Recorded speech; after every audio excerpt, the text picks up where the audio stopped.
एक यंत्र भी मिला है।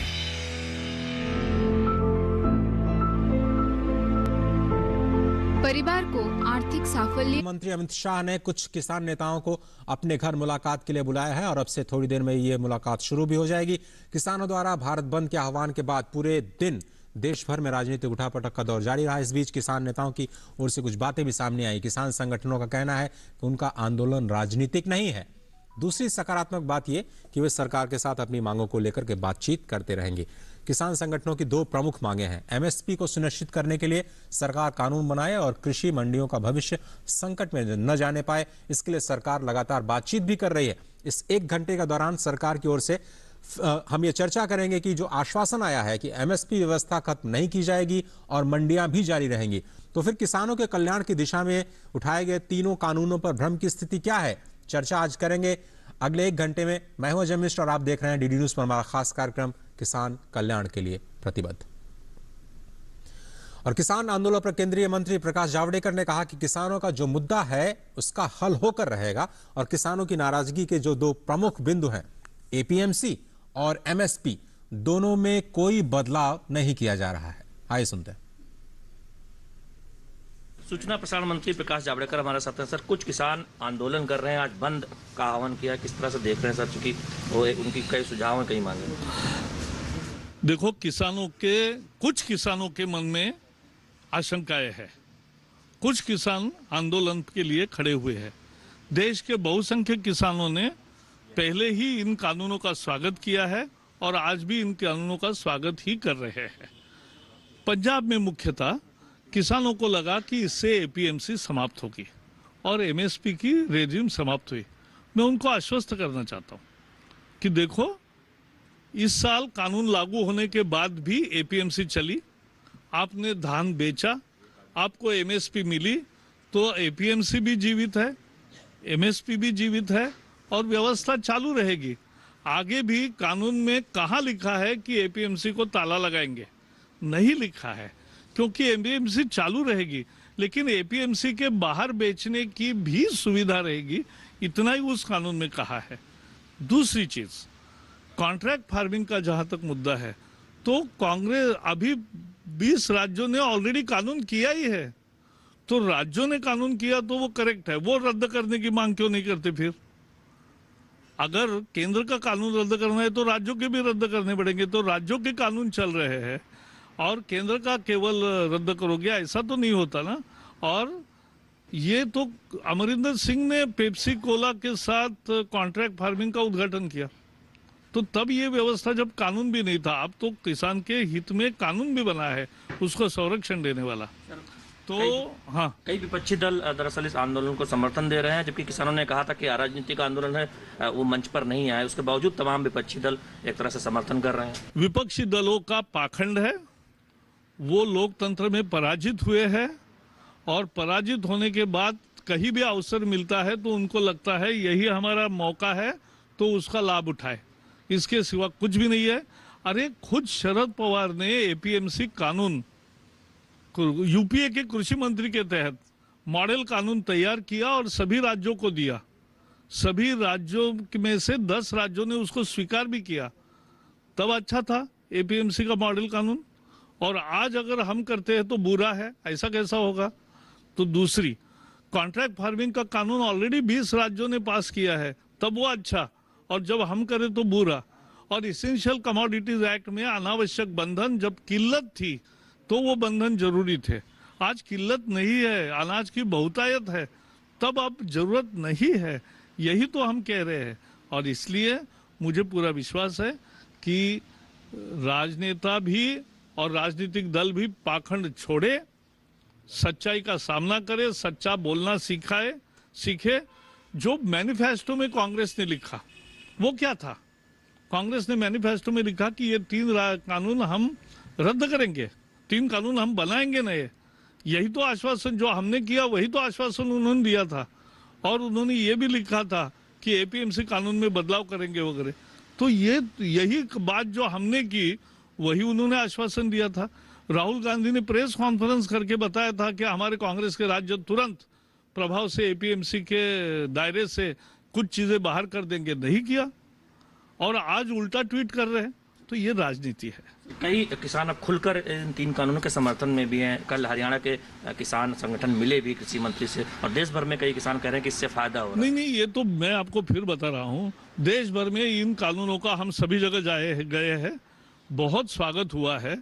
पंजाब में एक विशेष राजनीतिक स्थिति, तीनों राजनीतिक दल जो वहाँ है प्रमुख रूप से, उनके एक राजनीति भी है, और दूसरा वहाँ के किसानों की उसके कारण कुछ गलतफहमी हुई है। लेकिन जैसे मैंने कहा, किसान हमारे हैं, किसान की गलतफहमी दूर करना हमारा काम है, हम करेंगे, ये मुझे पूरा विश्वास है। बहुत बहुत धन्यवाद। केंद्रीय मंत्री प्रकाश जावड़ेकर बता रहे थे कि किसानों की जो भी गलतफहमी है थोड़ी वो दूर की जाएगी, और देश भर के तमाम किसान इन 3 नए किसान कानूनों का स्वागत कर रहे हैं। कैमरामैन सौरभ शुक्ल के साथ शैलेंद्र मिश्र, डीडी न्यूज, दिल्ली।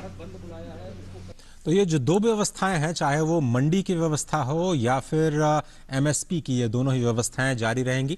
फिर भ्रम कहां पर जाकर के उपजा है और क्यों ऐसी भ्रम की स्थिति पैदा हुई है? शैलेंद्र मिश्र हमारे साथ जुड़ रहे हैं इस खास कार्य में। शैलेंद्र, ये वार्ता लगातार तो जारी है, लेकिन अब तो ये किसान संगठन ये कह रहे हैं कि साहब आप तीनों कानूनों को वापस लीजिए और एमएसपी का हमें लिखित आश्वासन दीजिए। तो क्या जो खाद्य सुरक्षा कानून है वो अपने आप में पर्याप्त नहीं है ये समझाने के लिए कि एमएसपी इस देश में जारी रहेगी? जी देखिए, हम जानते हैं कि खाद्यान्न की जरूरत बड़े स्तर पर सरकार को है कि सरकार उसका भंडारण करे, चूंकि पीडीएस के जरिए जो गरीबों को अनाज दिया जाता है, हमने देखा कि कोरोना काल में किस तरह से मुफ्त अनाज बांटा गया और जिसकी देश और दुनिया में प्रशंसा हुई कि किस तरह से गरीबों को अतिरिक्त अनाज केंद्र सरकार ने मुहैया कराया, जिससे उनकी जो परेशानियां हैं वो कम हुई। दरअसल इस भंडारण व्यवस्था को लगातार मजबूत किया जाता रहा है, और बावजूद इसके इस तरह की संख्या उत्पन्न होना कि एमएसपी आगे घोषित नहीं होगी या फिर एमएसपी कभी भी एक तरह से उस पर सरकारी खरीद नहीं होगी, अपने आप में दरअसल एक देखें तो इसका कोई कारण नहीं है, चूंकि सरकार लगातार इस बात को कहती रही है कि एमएसपी थी, एमएसपी है और एमएसपी आगे रहेगी, और साथ ही साथ एमएसपी पर सरकारी खरीद भी विभिन्न फसलों की होती रहेगी। चूंकि आंकड़े अगर आप देखें इस कानून के बनने के बाद, इस बार जो सरकारी खरीद शुरू हुई, धान की खरीफ फसलों की जो सरकारी खरीद शुरू हुई, वो पिछले साल के मुकाबले जो अगर आप दिन के हिसाब से देखें तो वो 30%, 20% राज्यों के हिसाब से ज्यादा है। ये अपने आप में दर्शाता है कि कानून बनने के बाद सरकारी खरीद न केवल हो रही है बल्कि पहले के मुकाबले ज्यादा हो रही है। दूसरी बात यह है कि सरकारी कानून बनने के बाद, 3 जो नए कृषि कानून है उन बनने के बाद भी रबी फसलों की जो एमएसपी है वो कैबिनेट में बढ़ाकर घोषित की गई है। तो 2 जो अहम चिंताएं हैं कि एमएसपी आगे घोषित नहीं होगा वो निर्मूल साबित हुई है, और एमएसपी पर सरकारी खरीद नहीं होगी वो भी निर्मूल साबित हुई है। लेकिन अब किसानों को के बीच जो एक भ्रम फैला है वो क्यों फैला, आखिर उसके पीछे क्या वजह है, दरअसल उस पर बातचीत हो रही है और कोशिश ये की जा रही है कि किसानों के बीच जो भ्रम है उन्हें दूर किया जाए। चूंकि लगातार पीडीएस सिस्टम को मजबूत करने की बात ये सरकार करती रही। हमने देखा कि किस तरह से दूसरे राज्य में भी जो मिलता है पीडीएस सिस्टम के तहत जो कार्ड वो चलेगा, एक राज्य एक देश एक कार्ड की बात है, तो निश्चित तौर वन नेशन वन कार्ड की बात हो रही। तो ऐसे में जब पीडीएस सिस्टम को मजबूत किया जा रहा है, ज्यादा खाद्यान्न की जरूरत होगी सरकार को भंडारण के लिए, तो कोई कारण नहीं है कि इस पूरी व्यवस्था को, एमएसपी को या फिर एमएसपी पर सरकारी खरीद को कमजोर किया जाए। इससे और मजबूत ही होना है, साफ दिखता है। लेकिन ये किस तरह से भ्रम फैला और कैसे दूर किया जाए, ये एक जरूर निश्चित तौर पर सरकार के लिए हमें लगता है कि सारे के सारे राजनीतिक दल इस वक्त ये दिखाने की कोशिश कर रहे हैं कि वो किसानों के पक्ष में है। भले ही उनके घोषणा पत्र में कोई और बात कही गई, लेकिन वो कह रहे हैं किसानों के आंदोलन में वो उनका साथ दे रहे हैं। हम आपसे ये समझना चाहते हैं कि ये खेती बाड़ी से जुड़े जो कानून है, क्या वो केवल केंद्र की जिम्मेदारी है, केवल राज्य की जिम्मेदारी है, या फिर ये साझा जिम्मेदारी है सभी केंद्र सरकारों की, राज्य सरकारों की, कि वो मिलकर के किसानों के पास अलग अलग राज्यों में अलग अलग समस्याएं हो सकती हैं और उसके हिसाब से मेरे ख्याल से राज्य इस बात के लिए स्वतंत्र भी हैं कि किसानों को क्या कुछ सुविधा दें। तो दिक्कत कहां पे आ रही है? ये देखिए, 2 अहम बातें हैं। कृषि अगर देखें तो एक मूलतः ये विषय राज्य सरकारों का होता है, और यही वजह है कि एपीएमसी एक्ट जैसे जो एक्ट है उसमें क्या बदलाव करना है, उसमें क्या सुधार करना है, ये राज्यों पर छोड़ा गया। और केंद्र सरकार लगातार इस बात को कहती भी रही है कि जो 3 नए कृषि कानून पारित हुए हैं उसमें एपीएमसी एक्ट में कोई बदलाव नहीं होने जा रहा, वो राज्यों को तय करना है। कि दरअसल हम जानते हैं कि जब पूर्ववर्ती यूपीए सरकार के समय तमाम बैठकें हुई, राज्यों के सीएम से बात हुई, केंद्र की तरफ से आगाह भी किया गया कि अगर एपीएमसी एक्ट में सुधार नहीं होता है तो कुछ कटौती की जाएगी, जो सब्सिडी या किसानों को जो राहत दी जाती है या खेतीबाड़ी को जो पैसा दिया जाता है। यहां तक बात आई कि एपीएमसी एक्ट में सुधार की बहुत जरूरत है, इसके बिना किसानों का कल्याण नहीं हो सकता, उनकी आय नहीं बढ़ाई जा सकती। वो एक राज्यों का विषय है, लेकिन मॉडल एक तरह से देखें, मॉडल कानून की बात हो या फिर वो केंद्र निश्चित तौर पर बना सकता है। और यही वजह है कि केंद्र लगातार इस बात को कह रहा है कि हमने एपीएमसी एक्ट में बदलाव को लेकर कुछ नहीं किया है, ये राज्यों का काम है और राज्य इसको अपने स्तर पर कर सकते हैं। चूंकि हमने देखा कि कई तरह के बदलाव कुछ राज्यों ने अपने अपने राज्य में लागू किए हैं, जिससे देखें तो एपीएमसी एक्ट में बदलाव के रास्ते पर आगे बढ़ा गया है। तो दरअसल दिक्कत इस बात की है कि जो राजनीतिक दल या जो राजनीतिक दलों के शासित सरकारें, कांग्रेस पार्टी हो, एनसीपी, समाजवादी पार्टी, आरजेडी, वामपंथी दल जैसे जो तमाम दल हैं जो यूपीए के समय समर्थन कर रहे थे कांग्रेस पार्टी का या फिर यूपीए सरकार का, उन्होंने जिस बात की वकालत की थी कृषि सुधारों में, अब पलट गए हैं। आप देखें कि कृषि मंत्री के तौर पर शरद पवार मुख्यमंत्रियों को पत्र लिखते हैं, उस एपीएमसी एक्ट में बदलाव की वकालत करते हैं, इंटरव्यू देते हैं और अब आज कह रहे हैं कि दरअसल जो हुआ है, जो मोदी सरकार ने किया है वो सही नहीं है। तो दरअसल ये दोहरी राजनीति भी दिखाता है। शैलेंद्र, बहुत धन्यवाद चीजों को पर्सपेक्टिव में रखने के लिए, इस खास प्रोग्राम में जुड़ने के लिए आपका बहुत बहुत धन्यवाद। और किसान संगठनों के बंद के आह्वान में देश के कई विपक्षी दलों ने अपना राजनीतिक समर्थन दिया। ऐसे में भाजपा ने विपक्ष पर गंभीर मुद्दे पर भी राजनीति करने के आरोप लगाए। भाजपा ने स्पष्ट किया कि कांग्रेस की अगुवाई वाली यूपीए सरकार ने सत्ता में रहते हुए कृषि सुधारों की खूब वकालत की, लेकिन आज अपने अस्तित्व को बचाने के लिए विरोध पर उतारी हैं। मध्य प्रदेश के मुख्यमंत्री शिवराज सिंह ने भी विपक्ष पर किसानों में भ्रम फैलाने का आरोप लगाया। रही बात एमएसपी की, तो आइए देखते हैं कि एमएसपी पर पंजाब से भी ज्यादा खरीदारी करने वाले मध्य प्रदेश के मुख्यमंत्री शिवराज सिंह चौहान का क्या कहना है। ये केवल सियासी दल नहीं है, ये पाखंडी है, जो जब सत्ता में होते हैं तब बात करते हैं कि एपीएमसी एक्ट लागू किया जाए, और बाद में जब वो लागू होता है किसानों के हित में, तो ये घड़ियाली आंसू बहाने लगते हैं। न केवल आंसू बहाते बल्कि घड़ियाली बन जाते हैं। मुझे कहते हुए तकलीफ है कि सारे राजनीतिक दलों ने, इंक्लूडिंग कांग्रेस, शरद पवार लिखते हैं चिट्ठी, जब मैं मुख्यमंत्री था 2011 में, my dear Shivraj Singh ji, APMC model act लागू किया जाए। There is a need to amend the present APMC act on the lines of the model APMC act 2003 in order to encourage private sector investment in marketing infrastructure and providing alternate competing marketing channels in the overall interest of the farmers, consumers, agricultural trade। ये श्री शरद पवार जी की चिट्ठी है, जो तत्कालीन कृषि मंत्री थे। प्रधानमंत्री थे मनमोहन सिंह जी। एक ने अनेकों बार जब भी अनौपचारिक चर्चा होती थी, वो मॉडल एपीएमसी एक्ट लागू करने की बात करते थे, और सोनिया जी चेयरपर्सन थी। अब जब वही एक्ट माननीय नरेंद्र मोदी जी, उनसे बड़ा किसानों का हितैषी हिंदुस्तान में कोई नहीं है, जब वो लागू करते हैं तो कांग्रेस यू टर्न ले लेती है। 2019 के मैनिफेस्टो में इसी कांग्रेस ने साफ साफ लिखा था, Congress agricultural produce market committees act को निरस्त कर देगी और कृषि उत्पादों के व्यापार की व्यवस्था करेगी, जिसमें निर्यात और अंतर्राज्य व्यापार भी शामिल होगा, जो सभी प्रतिबंधों से मुक्त होगा। ये कैसा दोगलापन है मैडम सोनिया गांधी जी। आप कहती हैं मैनिफेस्टो में, आपकी कांग्रेस कहती है मैनिफेस्टो में कि असेंशियल कमोडिटीज एक्ट को खत्म कर उसकी जगह ईसीए 1955 के नाम से नया कानून लेकर आएगी। यह भी आपके घोषणा पत्र में दर्ज है। 27 दिसंबर 2013 को राहुल गांधी जी ने कहा प्रेस कॉन्फ्रेंस करके कि कांग्रेस शासित राज्य एपीएमसी एक्ट के तहत फलों और सब्जियों को डीलिस्ट कर देंगे। ये राहुल गांधी जी कह रहे हैं। और अब ये दोगलापन देखिए, ये पाखंड देखिए, और ये राजनीतिक अवसरवादिता देखिए कि वही काम किसानों के हित में जब माननीय मोदी जी ने कर दिया, तो अब आप उसका विरोध कर रहे हैं, भारत बंद की बात कर रहे हैं। मैडम सोनिया गांधी जी, किसान भी समझ रहा है और देश भी समझ रहा है आप देश में आग लगाना चाहती है, कांग्रेस देश को हिंसा की आग में झोंकना चाहते हैं और बाकी पार्टियां भी सियासत कर रही हैं। ये राष्ट्रवादी कांग्रेस पार्टी जिसके नेता Sharad Pawar model APMC act लागू करने की बात करते थे, उनका दोगलापन, डीएमके जो पहले समर्थन करती थी कृषि सुधारों का, आज विरोध कर रही है। डीएमके के साथ आम आदमी पार्टी के नेता अरविंद केजरीवाल, अभी इनने 23 नवंबर को दिल्ली में यह कानून लागू हो गया, तब विरोध नहीं सूझा। अब सियासी रोटियां सेकने के लिए अब ये दिल्ली की सड़कों पर निकल गए।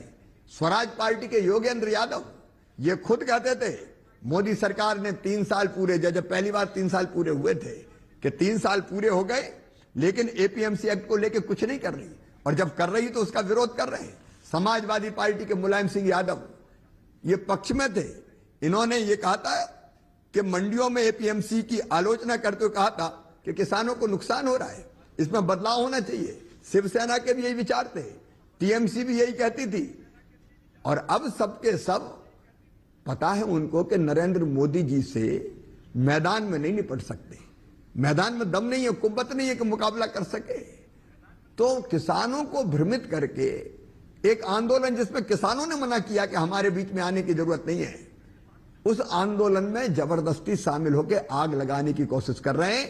इनकी सियासत, इनका झूठापन, इनका दोगलापन, दोमुहापन, इनका पाखंड आज पूरे देश के सामने आ गया है। सरकार किसानों के साथ खड़ी है, खुले मन से सरकार बात कर रही है, और पूरे देश में आप देख लीजिए कहां आंदोलन है। मध्य प्रदेश में किसान संतुष्ट है, देश भर में किसान संतुष्ट है, लेकिन एक भी किसान अगर असंतुष्ट है तो हमारा मत है कि उससे चर्चा होनी चाहिए। अगर कोई भ्रम है तो वो भ्रम दूर किया जाना चाहिए। सिंधु बॉर्डर पर भी जो हमारे किसान भाई बैठे वो हमारे अपने हैं, उनके लिए दिल के द्वार भी खुले, चर्चा के द्वार भी खुले। कई बार सरकार ने चर्चा की है, कृषि मंत्री ने चर्चा की है, कल फिर चर्चा होने वाली है, और चर्चा करके अगर कोई शंका है तो उसका समाधान करेंगे, कोई समस्या है तो उसके समाधान के लिए भी रास्ता निकलेगा। लेकिन ये सियासी पार्टियां किसानों की आड़ में केवल देश में आग लग जाए, और कौन कौन शामिल हो गया इसमें? वो लोग जिनका खेती किसानी से कोई लेना देना नहीं है, ऐसे संगठन भी आ गए जिनका खेती किसानी से कोई वास्ता ही नहीं है, वो भी केवल आग लगाने का काम कर रहे हैं, जिसको ये देश समझ रहा है। लेकिन जहां तक किसानों का सवाल है, मैं दावे के साथ कहता हूं, मैं भी किसान हूं, ये तीनों किसान जो बिल पारित हुए, कानून बने हैं, मैं नरेंद्र मोदी जी का अभिनंदन करता हूं, ये किसानों के हित में है। मैं आपको ये बताना चाहता हूं कि इस साल में मध्य प्रदेश ने 1,29,00,000 मीट्रिक टन से ज्यादा गेहूं खरीदा है मिनिमम सपोर्ट प्राइस पर। पंजाब से ज्यादा हमने खरीदा है, पंजाब का रिकॉर्ड मध्य प्रदेश ने तोड़ा है। तो एक तरफ हम एमएसपी पर, मिनिमम सपोर्ट प्राइस पर हम खरीदी सुनिश्चित कर रहे हैं, दूसरी तरफ हम मंडियां खत्म नहीं कर रहे, मंडी के इंफ्रास्ट्रक्चर को भी हम ठीक कर रहे हैं। मध्य प्रदेश में मंडी का जो शुल्क था वो 2 रुपए से घटा के हमने केवल 50 पैसे कर दिया है। लेकिन इसके साथ साथ हम दूसरा विकल्प भी किसान को दे रहे हैं। अगर किसान मंडी के अलावा घर में जाके अगर कोई व्यापारी उससे ठीक दाम देके खरीदता है तो क्यों ना खरीदे वो। अगर कोई प्राइवेट मंडी में खरीदता है, बेहतर दाम दे रहा है, तो किसानों के पास विकल्प क्यों नहीं होना चाहिए? हम वो विकल्प किसान को देने का काम कर रहे हैं। मैं एक बात और आपसे कहना चाहता हूं, नरेंद्र मोदी ऐसे प्रधानमंत्री है जिनने बड़े किसानों के साथ छोटे किसानों के हित का भी ध्यान रखा है। आप देखिए मिनिमम सपोर्ट प्राइस पर कितने प्रतिशत किसान बेचने आते हैं। मध्य प्रदेश में 80 लाख किसान हैं, उनमें से 15 लाख किसान, 14 लाख किसान मिनिमम सपोर्ट प्राइस पर अपना उत्पाद बेचते हैं। बाकी किसान छोटे छोटे हैं, आधा एकड़ का, 1 एकड़ का, उनका उत्पादन इतना होता ही नहीं है कि वो मिनिमम सपोर्ट प्राइस पे बेचने मंडी जा सकें, खरीद केंद्र पर जा सकें। क्या ऐसे किसानों का ध्यान नहीं रखा जाना चाहिए? क्या ऐसे किसानों की हितों की चिंता नहीं होनी चाहिए? ये नरेंद्र मोदी जी की सरकार है जिसने इन छोटे किसानों का ध्यान रखा। मोदी जी ऐसे नेता हैं जो इन सब चीजों का ध्यान रखते हैं, और एक जिद, जुनून और जज्बा उनके दिल में है किसानों और गरीबों के लिए कैसे बेहतर अवसर उपलब्ध करा सकें, खेती को लाभ का धंधा बना सकें, गरीबों को न्याय दे सकें, इसका। इस प्रोग्राम में मेरे साथ 3 खास मेहमान जुड़ रहे हैं। प्रोफेसर राकेश सिंह जो कि कृषि विशेषज्ञ हैं, एग्रीकल्चर इकोनॉमिस्ट हैं, बीएचयू वाराणसी से जुड़ रहे हैं। अशोक बिसनदास जो कि पूर्व चेयरमैन हैं सीएसीपी के, वो भी इस वक्त कार्यक्रम में जुड़े हुए हैं। दिनेश बरागी जो कि एक किसान हैं, उज्जैन मध्य प्रदेश से। आप तीनों ही मेहमानों का बहुत बहुत धन्यवाद। प्रोफेसर साहब, मैं आप ही के पास सबसे पहले आता हूं। हमने 2022 तक मोदी सरकार ने किसानों की आमदनी को दोगुना करने का एक जो अभियान चलाया, एक जो लक्ष्य रखा, उसके तहत ही बहुत सारे रिफॉर्म्स इनपुट साइड में, आउटपुट साइड में, दोनों तरफ किए गए। अब आपसे ये समझना चाहेंगे कि ये जो तीनों कानून पारित किए गए हैं, कहाँ दिक्कत आ रही है और क्यों आपको लगता है कि ये किसान अपनी मांगे लेकर के आंदोलन के लिए यहां तक आ चुके हैं? नमस्कार, मैं आपको ये स्पष्ट करना चाहूंगा। देखिए, जो पहले व्यवस्था थी, चाहे मंडियों की, चाहे न्यूनतम समर्थन मूल्य की, वो यथावत वैसी की वैसी हैं। ये एक अतिरिक्त और एक ऑप्शन दे दिया है कि आपके पास जो व्यवस्थाएं पहले थी वो बरकरार रहेंगी। इसके अलावा आपके पास फ्रीडम ऑफ चॉइस है, यानी कि आपको एक और चॉइस मिल गई कि आपके पास। अब देखिए, हमारे देश में 86% ऐसे किसान हैं जो लघु किसान है या सीमांत किसान है। उनके पास इतनी पैदावार होती ही नहीं है कि वो अपनी पैदावार मंडी तक ले जाएं। अब इस व्यवस्था से ये है कि मंडी खुद चल के उनके पास आएगी। देखिए कितना फर्क है। आपकी एक पर्सनल आपकी जो प्रेस्टीज है, आपका जो अपना जो स्वभाव है कि आपके घर पे आके लोग ले, तो उससे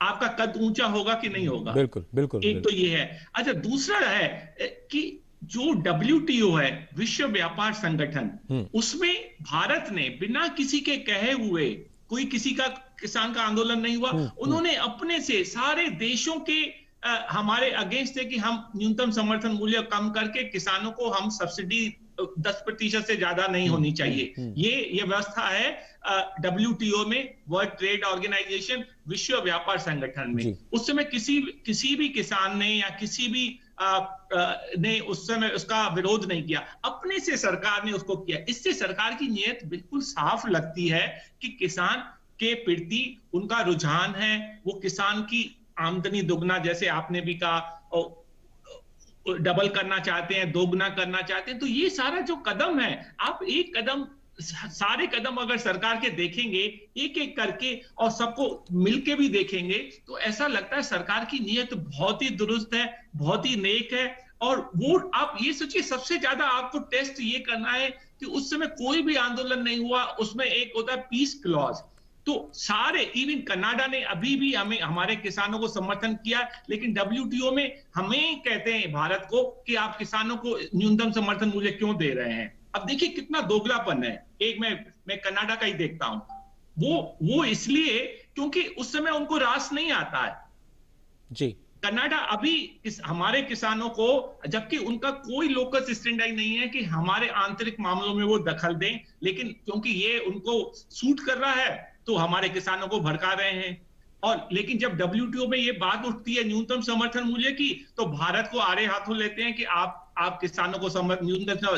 अब किसानों को इतना तो समझ में चाहिए, देखिए वहां क्या कर रहे हैं, क्योंकि किसान भाई हमारे बड़े भोले भाले हैं, तो जो कोई उनको बरगलाता है तो वो उस तरफ हो जाते हैं। लेकिन ये किसानों के हित में है और सरकार की बहुत अच्छी मंशा और गहराई से सरकार सोच रही है कि हम किसानों, क्योंकि मैं खुद भी commission on agriculture cost and prices, जो न्यूनतम समर्थन मूल्य तय करता, उसका मैं अध्यक्ष रह चुका हूं। तो हमें हमेशा सरकार कहती है कि भाई आप कुछ ऐसे काम करिए जो सरकार किसानों के हित में हो, और अभी भी कह रही है। और उसमें, और कहने की आप बात छोड़िए, उनके एक्शन से देखिए, ये सबसे बड़ा ज्वलंत उदाहरण है कि हम WTO में भारत सरकार, भारत के वाणिज्य मंत्री जी और जो सारे आला अफसर हैं, WTO में सारे देशों से लड़ाई करते हैं। और उसमें एक पीस क्लॉज भारत के कहने पे आया कि साहब जब तक ये मामला नहीं सुलझता है, हमें न्यूनतम समर्थन मूल्य जारी रखना। अगर सरकार की मंशा होती नहीं,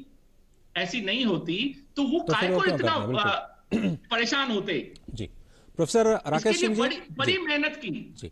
अच्छा, एक चीज मैं और बताऊंगा कि देखिए, बेसिकली जो किसानों को चाहिए, दो चीजें चाहिए कि उनको मूल्य दुरुस्त हो और बाजार दुरुस्त हो। और जो बाजार दुरुस्त होने के लिए ये तीन पीसेस ऑफ लेजिस्लेशन आए और जो हमारे कानून आए 3 नए, तो ये भी देखना चाहिए वो जिस समय हमारी किल्लत थी चीजों की। 1955 में बना था, तब ये कानून बना था जी, सही कह रहे हैं। तब स्थिति अलग थी। और उसका भी अगर आप रूट ट्रेस करेंगे तो 1943 से उसका रूट ट्रेस है, तब जब हमारे पास फेमिन हुआ था जी। तो बदलते वक्त के साथ जो है कानूनों में बदलाव की जरूरत है और इसीलिए जो तीनों कानून में सुधार किया गया है, फिर कहें कि तीनों कानून लाए गए हैं किसानों के हित के लिए। सरकार लगातार बार बार ये कह रही है कि जो एमएसपी है और जो मंडियों की व्यवस्था है वो लगातार जारी रहेगी।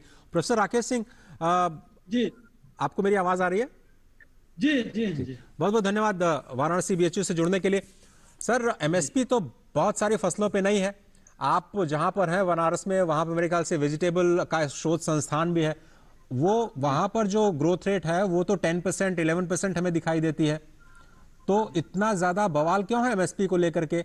और जब खाद्य सुरक्षा कानून हमारे देश में है तो ऐसा क्यों कहा जा रहा है कि एमएसपी हमें लिख के दीजिए कि एमएसपी आप नहीं हटाएंगे? वो तो पहले से ही नीति है उस कानून में कि भाई पीडीएस के तहत जब आपको अन्न अनाज देना है तो आपको एमएसपी भी खरीदना ही पड़ेगा। जी देखिए अजय जी, यदि मुख्य हम हार्टिकल्चरल क्रॉप्स को लें, फल और सब्जियों को, बिल्कुल, तो 50 से अधिक सब्जियां और फल हैं जिसका टोटल प्रोडक्शन 315 मिलियन टन से अधिक है।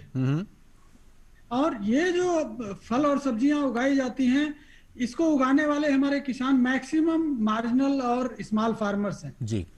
लेकिन आज तक किसी संगठन ने या किसी पॉलिसी मेकर्स ने ये नहीं कहा कि नहीं, फल सब्जियों का न्यूनतम समर्थन मूल्य क्यों नहीं घोषित करते, इसको क्यों नहीं सरकार खरीदती? क्योंकि ये सरकार का बिजनेस नहीं है कि हर चीज को खरीदे और भंडारण करे। बिल्कुल सही बात। ये मार्केट मैकेनिज्म पे छोड़ा जाता है। सरकार का इतना ही दायित्व है कि सरकार एक इनेबलिंग मार्केट इन्वायरमेंट क्रिएट करे जिससे कि जो भी प्लेयर्स हैं, चाहे वो सेलर्स हो, उपभोक्ता हो, उत्पादक हो, वो सभी फ्रीली काम कर सके। और यही काम सरकार कर रही है। दूसरी चीज मैं थोड़ा सा हट के बताऊं कि दो तरह की प्राइस होती है, एक प्रोक्योरमेंट प्राइस खरीद मूल्य और दूसरा न्यूनतम समर्थन मूल्य जी। लेकिन भारतवर्ष खरीद मूल्य हमेशा हार्वेस्टिंग सीजन के समय अनाउंस की जाती है और न्यूनतम समर्थन मूल्य बुआई के पहले घोषित की जाती है। लेकिन अब भारतवर्ष में केवल एक ही मूल्य घोषित किया जाता है, वो है न्यूनतम समर्थन मूल्य जी। और न्यूनतम समर्थन मूल्य घोषित करने के बाद जब सरकार, चाहे राज्य सरकार हो, केंद्र सरकार हो, दोनों मिलकर के क्रय केंद्रों के माध्यम से जब बल्क परचेजर के रूप में मार्केट में उतरते हैं तो उससे मार्केट में प्राइस स्टेबलाइज हो जाती है। हार्वेस्ट के समय प्राइस नीचे नहीं जाती है। यही कारण है कि गेहूं और चावल में, गेहूं और धान में जो प्राइस का वेरिएशन है वो कम है, जबकि फल सब्जियों में वेरिएशन बहुत ज्यादा है। कभी टमाटर 2 रुपया बिकता है, कभी टमाटर 200 रुपया बिकता है। तो यह न्यूनतम समर्थन मूल्य ना तो पहले भी गारंटेड था, ना तो अब गारंटेड है। हाँ, ये मैं जरूर कहूंगा कि यदि केवल इस वजह से भ्रम है तो सरकार इस पे एक लिखित दे सकती है कि नहीं देना चाहिए कि भाई ठीक है, ये व्यवस्था खत्म नहीं होने जा रही। तो ये तो लगातार जो सरकार के तमाम नुमाइंदे हैं वो सरकार की तरफ से ये बात कही जा रही है। खुद प्रधानमंत्री आपके वाराणसी में ही आके कह चुके हैं कि ये जो व्यवस्था है एमएसपी की वो जारी रहेगी लगातार। उसके बाद भी ये कह रहे हैं कि तीनों कानूनों को वापस लिया जाए। तो तीनों कानूनों को वापस लिया जाएगा तो उसका विकल्प भी तो होना चाहिए ना सर। 2022 तक अगर हम कह रहे हैं कि किसानों की आमदनी को दोगुना करेंगे तो आपके पास विकल्प क्या है, ये भी तो संगठनों को बताना होगा। अब तो हम 2020 में खड़े हैं, खत्म भी होने वाला है। जी अजय जी, बिल्कुल आपने सही कहा। और मैं तो इससे एक कदम आगे चल के ये कहना चाहता हूं कि इस कानून को ले आने के पहले ही सरकार ने 10,000 फार्मर प्रोड्यूसर ऑर्गेनाइजेशन का टारगेट रखा था। राज्य सरकारों का यह दायित्व था कि अपने अपने राज्य में किसान उत्पादन संगठन का गठन तेजी से करें। दूसरा, और प्रोएक्टिव होकर के बायर सेलर मीट कराएं, क्योंकि इसके माध्यम से जो प्राइवेट सेक्टर का दरवाजा खोला जा रहा है, ये राज्य सरकार का काम है कि क्रेता और विक्रेता को इकट्ठा करके मार्केट लिंकेज स्टेब्लिश करें। बिल्कुल। आपने प्राइवेट सेक्टर को तो सुना ही नहीं कि भाई वो आना चाहता है कि नहीं चाहता है। ये राज्य सरकार का दायित्व है कि दोनों को एक प्लेटफॉर्म पर ले आए। तीसरी चीज जो प्रोफेसर अशोक साहब कह रहे थे, बिल्कुल यह समय नहीं है कि जब हम आंतरिक लड़ाई लड़ें। भारतवर्ष बहुत ही मजबूती से विश्व व्यापार संगठन में लड़ रहा है, क्योंकि विश्व व्यापार संगठन यहाँ की सब्सिडी जो टोटल प्रोड्यूस का 10% होना चाहिए उस पे नजर लगाए हुए है और कहती है, विश्व व्यापार संगठन कहता है कि आप एमएसपी खत्म करिए। बिल्कुल। तो ऐसे कंडीशन में जब भारत बहुत ही मजबूती से लड़ रहा है विश्व व्यापार संगठन में, तो इस तरह की लड़ाई, आंतरिक लड़ाई, ये नुकसान पहुंचाएगी। और तीसरी चीज कि जब हम ग्लोबल प्लेयर हैं, ग्लोबल मार्केट में ग्लोबल सभी कंट्रीज को ओपन कर दिए हैं मार्केट अपना, तो हम इंटर स्टेट मूवमेंट, अंतरराज्यीय व्यापार पे क्यों बिल्कुल सही बात है। और इसीलिए राज्यों के बीच में व्यापार हो पाया, इसके लिए केंद्र को दखल देना पड़ा और ये कानून लेकर के आया। मेरे साथ एक किसान जो कि उज्जैन मध्य प्रदेश से हैं, राकेश सिंह साहब, दिनेश बैरागी नाम है उनका, वो जुड़ रहे हैं, उनसे बात मैं कर लेता हूँ। दिनेश जी नमस्कार, मेरी आवाज मिल रही है आपको? हाँ अरे सर। अच्छा, आप हमें ये बताइए कि अभी आप कौन कौन सी फसलें उगा रहे हैं मध्य प्रदेश में? सर अभी हम खरीफ में सोयाबीन करवा रहे हैं और रबी में ये गेहूं, आलू, प्याज, लहसुन की खेती करते हैं। ठीक है, तो अब मेरे ख्याल से सोयाबीन और जो गेहूं है उस पे तो आपको एमएसपी सिस्टम से आप बेच पाते होंगे, जो दूसरे उत्पाद हैं उस पे तो आपको एमएसपी वगैरह नहीं मिलता है। क्या दिक्कतें होती हैं अभी अगर मंडियों की बात की जाए, अगर आप जाते हैं तो? हम मंडी में जैसे गेहूं लेके गए अगर मंडी में, तो हमको रेट का एक मालूम नहीं पड़ता है कि कल क्या रेट रहेगा हमका। व्यापारी लोग हमारा शोषण करते हैं। एक दिन मतलब जाने के बाद वो कुछ भी रेट में भाव वगैरह करके ना उनके हिसाब से मर्जी से खरीदारी करते हैं। मादा ले जी, आप सही कह रहे हैं। लेकिन अभी ये जो कानून आया है उसके बारे में कुछ आपको पता है, इससे क्या कुछ बदलेगा? क्या आपको लगता है कि ये जो कानून लाई है सरकार, उससे क्या फर्क पड़ेगा? कानून का मैं पूर्ण रूप से समर्थन करता हूँ। बहुत अच्छा, किसानों के हित में है ये। इससे ये बदलाव रहेगा कि हमारी फसल हम हमारी मर्जी से हम कहीं भी बेच सकते हैं और उसका रेट अच्छा मिलेगा हमको। व्यापारियों में प्रतिस्पर्धा रहेगी तो हमारे किसानों का उससे लाभ मिलेगा। जी। और अगर एमएसपी की बात की जाए तो जो एमएसपी का जो सिस्टम है वो ऐसा क्यों लग रहा है कुछ किसानों के कि ये बंद हो जाएगा? आपको भी आपको क्या लगता है इस बारे में? नहीं, ऐसा कुछ भी नहीं, हमको कोई भ्रम नहीं है। मतलब बहुत अच्छी बात है, एमएसपी भी चालू रहेगी, पर किसानों में क्यों भ्रम हुआ अब ये बारे में हम नहीं कह सकते। पर सरकार भी बोल रही है और खरीद भी रही है, उससे हमको किसानों को लाभ भी मिल रहा है। अच्छा, बहुत बहुत धन्यवाद दिनेश बैरागी जी, किसान जो कि आप उज्जैन मध्य प्रदेश से हमारे साथ जुड़े। तो आप ये बता रहे हैं कि एक विकल्प जरूर मिलेगा और इसमें जो किसान हैं उनको फायदा ही होगा। अशोक जी, अगर हम आपसे ये समझना चाहें कि ये जो पूरा एमएसपी का सिस्टम है, बार बार ये कहा जाता है कि एमएसपी सिस्टम में भी रिफॉर्म की जरूरत है। क्या वजह है कि ज्यादातर जो खरीदारी होती है कुछ चुनिंदा राज्यों में हो पाती है, दूसरे राज्यों में उतनी खरीद नहीं हो पाती है? तो जो प्रोफेसर राकेश सिंह कह रहे हैं कि जो छोटी जोत वाले किसान हैं, आप भी जिनकी बात कर रहे थे, उनको तो फायदा एमएसपी का नहीं मिल पाता है, लेकिन आपको एक एश्योर्ड प्राइसिंग दे पाए किसानों के लिए, आमदनी सुनिश्चित कर पाए, उसके लिए तो कुछ कदम उठाने पड़ेंगे भरोसे के, और शायद वही जरूरत है इस बात की। बिल्कुल, आपने बिल्कुल ठीक कहा। अच्छा, इससे पहले मैं एक और चीज आपको बताना चाहूंगा आपके माध्यम से हमारे श्रोतागणों को, कि देखिए हमारी जो और जो जैसे फिशरी है और जो मुर्गी पालन है, उसमें कहीं मंडी का कोई हिसाब किताब नहीं है। बिल्कुल सही बात। तो लेकिन अधिकांश जो 90% जो हमारा प्रोडक्शन है और जो उसमें 3 से 5 गुना उनकी इनकम होती है कंपेयर टू दिस, तो वहां तो सुचारू रूप से चल रहा है। तो ऐसा कोई कारण हो ही नहीं सकता है कि ये जो गेहूं, चावल और इस तरह की जो फसलें और हैं 23, वो बिना मंडी के नहीं चल पाएंगे। हमारे पास दूध है, दूध की कोई मंडी नहीं है, वो ऐसे ओपन मार्केट, लेकिन उनकी जो इनकम है कंपेयर टू जो क्रॉप, इस तरह की क्रॉप्स हैं सीरियल वगैरह की, उनकी आय ज्यादा होती है।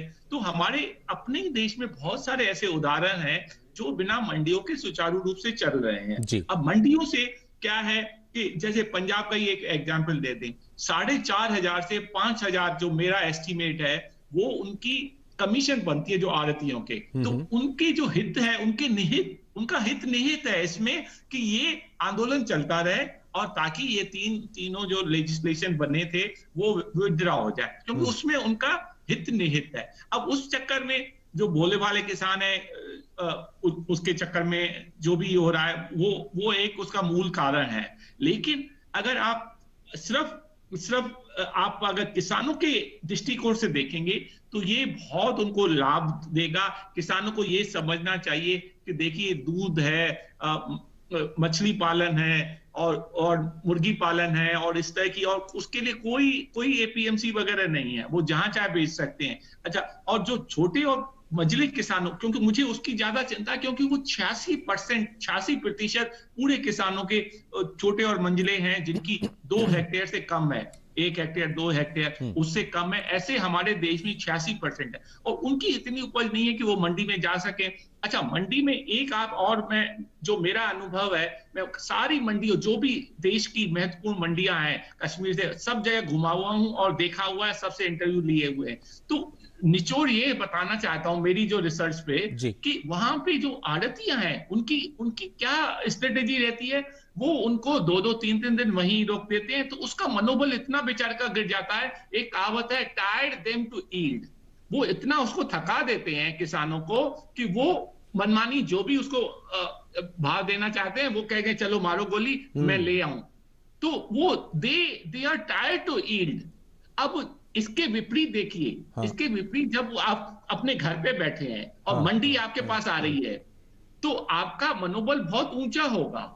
अगर किसान फिर ये भी कैलकुलेट करता है, मैं इतना भाड़ा खर्च करके मंडी पहुंचा हूं, 2-3 दिन मेरे लग गए, मेरी झाड़ी गई, वो सारी कैलकुलेशन करके वो कहता है चलो जो मारो गोली, जो भी पैसा मिला वो उतना ही ले लो। लेकिन अगर वो अपने घर पे कोई उसको लेने आता, मंडी चल के आती है उसके घर पे, तो उसका मनोबल ऊंचा रहेगा, तो जो ये मनमानी नहीं कर पाएंगे व्यापारी। आपने बिल्कुल सही कहा। जो कार्टेलाइजेशन है, जो एक तरह से आढ़तियों का, जो कि जिनको कानूनी मान्यता प्राप्त थी, अब एक दूसरा कानून बना दिया गया कि भाई इसके साथ में एक विकल्प और आपको मिल रहा है किसानों को, आपको जहां जाना हो जाइए, कोई विकल्प बंद नहीं किया जा रहा। बार बार हम इसी को दोहरा रहे हैं। एक छोटा सा मैं ब्रेक लेता हूं सर, ब्रेक के बाद जो वापस आऊंगा तो ये जो चर्चा है वो लगातार जारी है, और आज हम समझने की कोशिश कर रहे हैं कि ये जो वार्ता है, जो छठे दौर की वार्ता जो कल होनी है, उसमें क्या कुछ निकल करके आ सकता है, क्या किन मुद्दों पर बात हो सकती है, बात क्यों फंसी हुई है, और क्यों भ्रम की स्थिति अभी भी बनी हुई है, जबकि सरकार बार बार यह कह रही है कि एमएसपी खत्म नहीं होने वाली है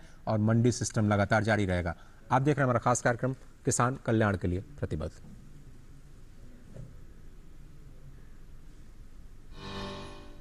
पक्की होगी बुनियादें तो हंसे हिंदुस्तान होगा।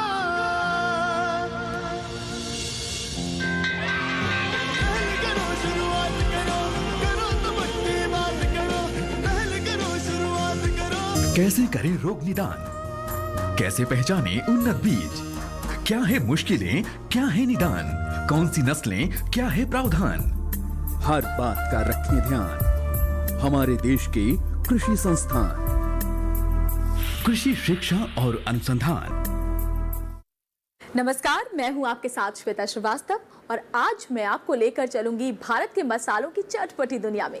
ये वो दुनिया है जिसने सदियों से, या यूं कहें सदा से, विश्व की कई संस्कृतियों को अपनी ओर खींचा है।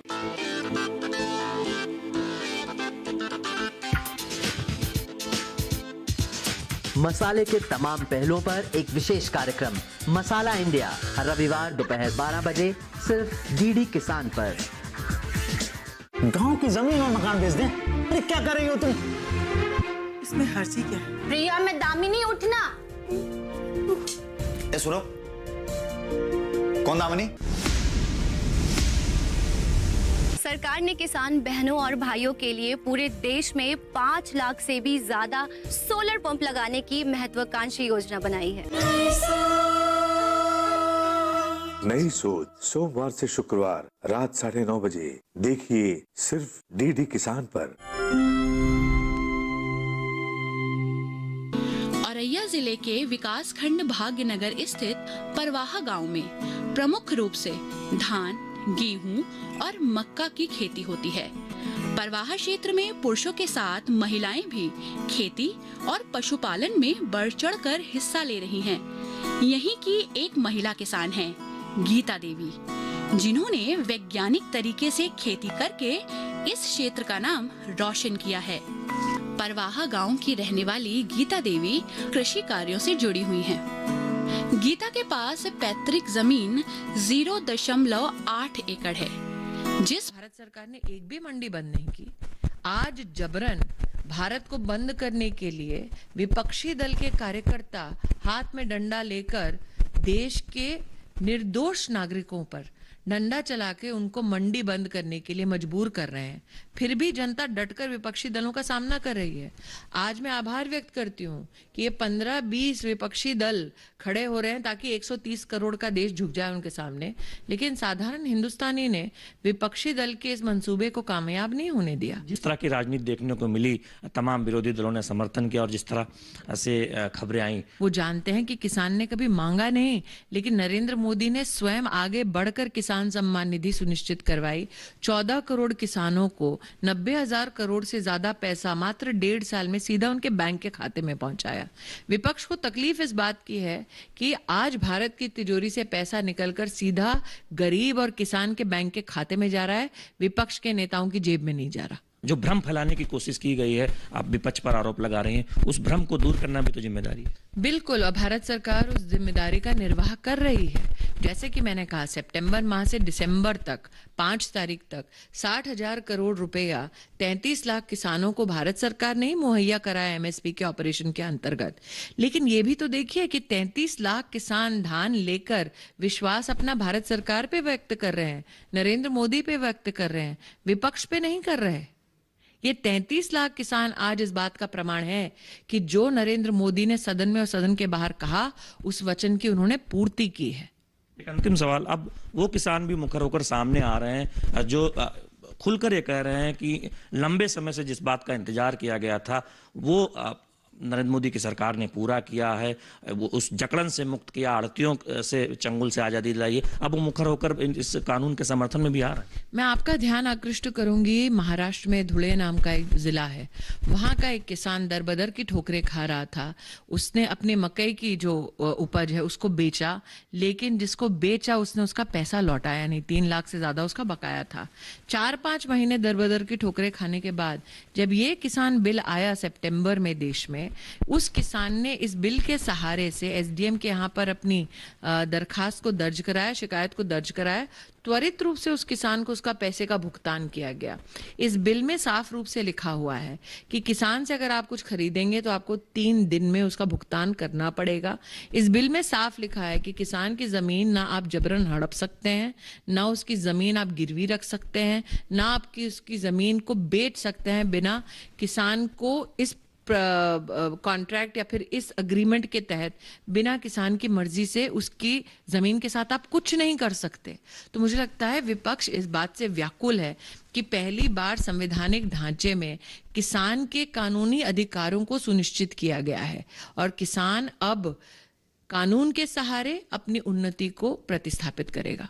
केंद्रीय मंत्री स्मृति ईरानी, उनका कहना था कि अब ये एक तरह से समझ में आने लगा है कि किस तरह से प्रधानमंत्री नरेंद्र मोदी की अगुवाई में किसानों के हित में काम किया गया और दरअसल विपक्ष के पास कोई मुद्दा नहीं है, वो इस बहाने राजनीति कर रहा है। कैमरामैन संजय जना के साथ शैलेंद्र मिश्र, डीडी न्यूज, दिल्ली। और 3 मेहमान हमारे साथ इस वक्त भी जुड़े हुए हैं, प्रोफेसर राकेश सिंह, अशोक बिसनदास जी और दिनेश वैरागी जी। आप तीनों को एक बार फिर से मैं स्वागत करते हुए, प्रोफेसर राकेश सिंह जी, मैं आपके पास एक बार फिर से आना चाहता हूं। हम लगातार कई सालों से देश में, एक बार कंफर्म कर लूं, आप तीनों लोगों को मेरी आवाज मिल रही है? यस जी मिल रही है सर जी, बहुत बहुत धन्यवाद। प्रोफेसर राकेश सिंह साहब, हम लगातार देश में किसानों की आत्महत्याओं की खबरें सुनते रहे हैं और अब हम कोशिश ये कर रहे हैं कि उनकी आमदनी को बढ़ाने के लिए जो बैकवर्ड लिंकेज है, फॉरवर्ड लिंकेज है, उसको कानूनी जामा पहनाया जाए और इसको भी एक ऑर्गेनाइज सेक्टर की तरह ट्रीट किया जाए, जो अभी तक नहीं हो रहा था। तो अब दिक्कत क्या है? क्या आपको लगता है कि ये जो तीनों कानून बने हैं उसके बाद जो एग्रीकल्चर है वो ऑर्गेनाइज्ड हो पाएगा और वाकई इनकम एश्योर्ड हम कर पाएंगे किसानों के लिए, जिसकी हम लगातार बात कर रहे हैं? ये मैं 2 उदाहरण से करना चाहूंगा। उत्तर प्रदेश में रिलायंस ने प्रेस के 22 आउटलेट स्टैब्लिश किए थे। 2007 में जब सत्ता परिवर्तन हुआ, सितंबर 2007 में, 1 हफ्ते के लिए कृषि पॉलिसी को चेंज किया गया और फिर उसको विड्रॉ कर लिया गया, क्योंकि वो एग्जिस्टिंग एक एपीएमसी एक्ट था, वो ये कहता था कि आप किसानों से सीधे फल और सब्जी नहीं खरीद सकते। तो रिलायंस यहाँ से अपने सारे आउटलेट बंद करके इसी पंजाब और गुजरात जैसे प्रदेशों में शिफ्ट हो गया। तो जो पूरा ये प्राइवेट इन्वेस्टमेंट था वो खत्म हो गया। जो किसानों को लाभ मिलना था, जो डायरेक्ट फल और सब्जी खरीदता वो बंद हो गया, और फिर वही किसान उसी एपीएमसी मंडी के चंगुल में फंस गए। क्योंकि आज किसान की हालत ये है कि यदि वो 100 रुपए की सब्जी लेकर के मार्केट में आता है और उसको बेचता है, 100 रुपए में बेचता है, तो कोई उसके दरवाजे पर खरीद करके 95 रुपए 95 भी देगा तो वो खुश है। क्योंकि जब वो घर से चलता है तो पैकेजिंग करता है, ट्रांसपोर्टेशन, लोडिंग, अनलोडिंग, ये सारे खर्चे होते हैं जो कि 100 रुपए में कम से कम 10% से ज्यादा हो जाते हैं जी। तो अब प्राइवेट सेक्टर आने से ये फायदा होगा कि उसको घर पे मिल जाएगा। दूसरी बात जो मिल्क सेक्टर की प्रोफेसर अशोक साहब कह रहे थे, मिल्क सबसे ज्यादा पेरिसेबल है, लेकिन उसके मूल्य में उतना उतार चढ़ाव नहीं हो पाता। क्यों?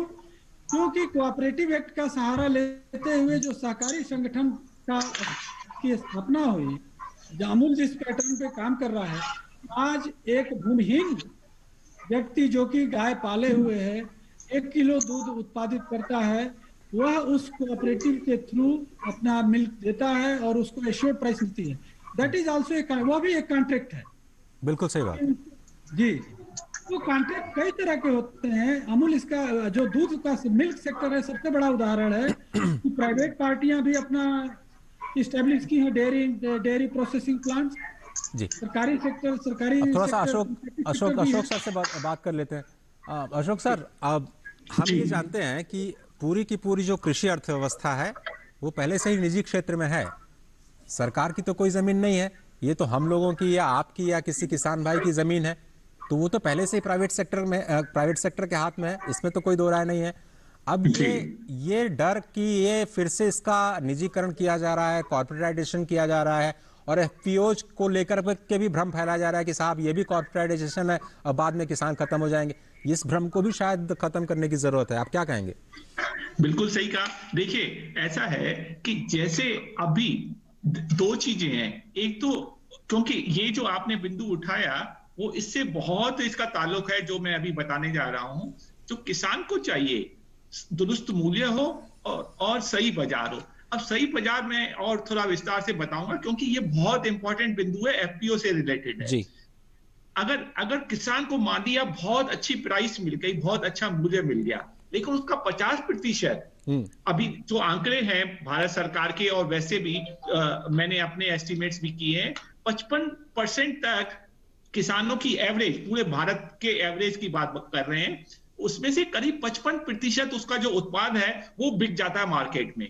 यानी कि 45% तब भी नहीं मिलता, तब भी नहीं बिकता, वेस्ट होता है, कुछ का होता है। तो ये है कि जब हम ये 3 हमारे नए कानून आए हैं उसके तहत क्या होगा कि हर देश के हर कोने से, हर फसल के, हर ज्योग्राफी से वो सारा जो इवैक्यूएशन होगा, मतलब पूरा जो उत्पाद है वो सारा हमारे मार्केट से इंटीग्रेट होगा, तो उसको प्राइस तो पूरी अच्छी मिलेगी लेकिन उसका सारा माल खप जाएगा। ये सबसे इंपॉर्टेंट बिंदु है जो कि कोई भी आदमी इस पे ज्यादा तवज्जो नहीं दे रहा है। तो अभी तक क्या हो रहा था, कभी कभी उनको अच्छी प्राइस मिल भी जाती थी किसानों को, लेकिन उनका पूरी खपत होती नहीं थी, मतलब पूरा जो उनका उत्पाद है वो बाजार से इंटीग्रेट नहीं हो पाता था। इसका मतलब है करीब 40 से 45% उनकी खपत भारत पूरे ऑल इंडिया लेवल पे रह जाती थी। तो इसमें किसका नुकसान है? किसानों का नुकसान है, स्टेट गवर्नमेंट का नुकसान है और भारत का तो है ही, पूरे देश का। अब इस व्यवस्था से ये होगा कि हमारी, अच्छा एक चीज और भी हमें ध्यान रखनी है कि हमारी जो उत्पाद है कृषि की खास करके, वो दूसरे देशों में उसकी बहुत बहुत ज्यादा डिमांड है। तो हम लेकिन पूरी तरह वो जो उनकी डिमांड है, जो बाहर हमारी मांग है, वो पूरी नहीं हो पा रही है किसी तरह से, क्योंकि हमारा वो इंटीग्रेशन नहीं हो रहा था, एग्रीगेशन नहीं हो रहा था। इस मामले से अब इसमें जो तीसरा विधेयक है कि आप मिनिमम जो एसेंशियल कमोडिटी एक्ट है उसको रिलैक्स कर दिया। इसका क्या मतलब है कि अगर जो व्यापारी चाहे जितना भी स्टॉक रख सकता था, पहले ये वाली व्यवस्था आड़े आती थी तो आदमी एग्रीगेट नहीं कर पाता था, उनको डर था कहीं मैं जेल नहीं चला जाऊं, मेरा जो स्टॉक है उस लिमिट से क्रॉस ना हो जाए। इस वजह से हम पूरा उसका लाभ नहीं उठा पा रहे थे जितनी हमारी बाहर देश के बाहर यानी कि एक्सपोर्ट की जो डिमांड थी वो हम नहीं कर रहे थे। इससे क्या होगा, अगर हम पूरी डिमांड एक्सपोर्ट और जो भी किसान उपज उगा रहे हैं वो पूरी खप जाए मार्केट में, चाहे भारत का अब जैसे ग्लोबलाइजेशन है तो पूरा विश्व एक मार्केट है, चाहे इंडिया में हो, बांग्लादेश में हो, चाहे सऊदी अरबिया हो, मिडिल ईस्ट हो, वहां हमारी चावल की बड़ी डिमांड है जी। तो हम लोग लेकिन किसी डिफरेंट रीजन से, और उसका मुख्य कारण ये था, एक कारण ये भी है कि हमारा जो एसेंशियल कमोडिटी एक्ट 1955 का था वो बीच में आड़े आ रहा था, और वो जो व्यापारी काफी होता था, उसका मिसयूज भी होता था जी। मिसयूज तो होता ही था, लेकिन उससे किसानों को भी नुकसान होता, किसानों को खुद नहीं पता था। साहब उसी वजह से तो हमारे देश में गोदाम नहीं बन पाए कि जब हमें इकट्ठा ही नहीं करना है तो हम गोदाम बना के करेंगे क्या, हमें तो इजाजत ही नहीं है, गैर कानूनी हो जाएगा। बैरागी जी, आपको मेरी आवाज मिल रही है? अच्छा, एक मिनट, मैं एक सेकंड और दूंगा जी।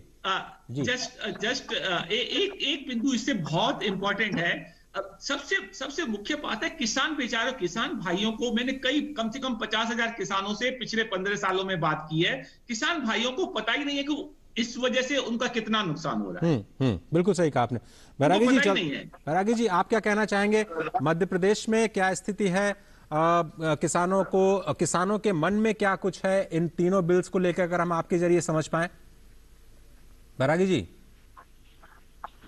हमारे मध्य प्रदेश, हेलो, हाँ जी, आप हमारे मध्य प्रदेश के किसानों में बड़ी खुशी, हेलो जी, मध्य प्रदेश के किसानों में बहुत अच्छी बात है, किसान बिल पास हुआ और किसानों के हित में हुआ है।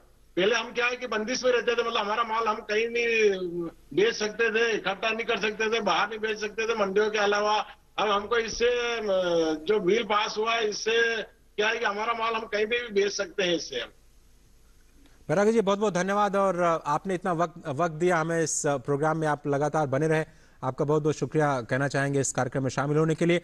और चलते चलते फाइनली प्रोफेसर राकेश सिंह जी, क्या कुछ रास्ता आपको दिखाई दे रहा है? लगातार बातचीत तो सरकार कर ही रही है, लेकिन कल छठे दौर की वार्ता है, ये वाकई ये जो पूरा शुरुआत हुई है आंदोलन की, कहां जाकर के इसका समाधान क्या निकलता है आपके हिसाब से? समझ से इन तीनों एक्ट को वापस लेने का तो कोई प्रश्न ही नहीं खड़ा होता। मुझे लगता है कि सरकार इसको वापस नहीं लेगी। यदि इसमें कुछ संशोधन की जरूरत है और ये विपक्ष या किसान संगठन कहता है कि नहीं इसको लागू होना चाहिए, तो सरकार को उस पर विचार करना चाहिए, लेकिन पहले तो इसको धरातल पर लागू होने दिया जाए। धरातल पे लागू होने के बाद संशोधन की और जो गुंजाइश होगी वो हो सकती है। और एक विडंबना है, मैं उसको जरूर शेयर करना चाहूंगा कि कोई भी सरकार हो, फूड प्रोसेसिंग सेक्टर को प्रमोट करना चाहती है, निर्यात को बढ़ाना चाहती है, लेकिन निर्यातक को कह रही है कि नहीं तुम डायरेक्ट आप किसान से माल नहीं खरीद सकते। जी, किसान के पास नहीं जा सकते, सही कह रहे हैं। प्रोसेसिंग इंडस्ट्री को कह रही है कि नहीं आप डायरेक्ट किसान से माल नहीं खरीद सकते, तो वो फिर इसलिए वो इंटरेस्ट नहीं लेते हैं, इसलिए इन्वेस्टमेंट नहीं आता है। तो मुझे लगता है लेकिन यदि इस तरह की आपूर्ति श्रृंखला को हम प्रमोट नहीं करेंगे, आप बिल्कुल सही कह रहे हैं प्रोफेसर साहब, बहुत बहुत धन्यवाद। वक्त मेरे पास इतना ही है, लेकिन आप सही कह रहे हैं कि जब तक आप सप्लाई चेन को दुरुस्त नहीं करेंगे और उसमें लीगल सपोर्ट नहीं देंगे, इंसेंटिव नहीं देंगे, तब तक इंडस्ट्री और एक्सपोर्ट क्यों आएगा आपके पास। बहुत बहुत धन्यवाद आपका वक्त निकालने के लिए। अशोक विशनदास जी, बहुत बहुत शुक्रिया वक्त निकालने के लिए, आपने बड़े खूबसूरत तरीके से अपनी बात इस प्रोग्राम में रखी। दिनेश बैरागी जी, उज्जैन मध्य प्रदेश से जुड़ने के लिए बहुत बहुत धन्यवाद। तो ये जिम्मेदारी जो हम लगातार कह रहे हैं, न केवल केंद्र बल्कि राज्य सरकारों की भी है कि वो अपने किसानों का ख्याल रखें, किसानों के हित में जो कार्यक्रम लागू करने हैं, जो कानून लागू करने हैं, वो अपने राज्य में लागू करें और कोशिश करें कि ये जो भ्रम की स्थिति है वो दूर हो और जो जिंदगी है वो पटरी पर जल्दी से जल्दी आ पाए। इस खास कार्यक्रम में आज सिर्फ इतना ही। मुझे और मेरी पूरी टीम को दीजिए इजाजत। नमस्कार।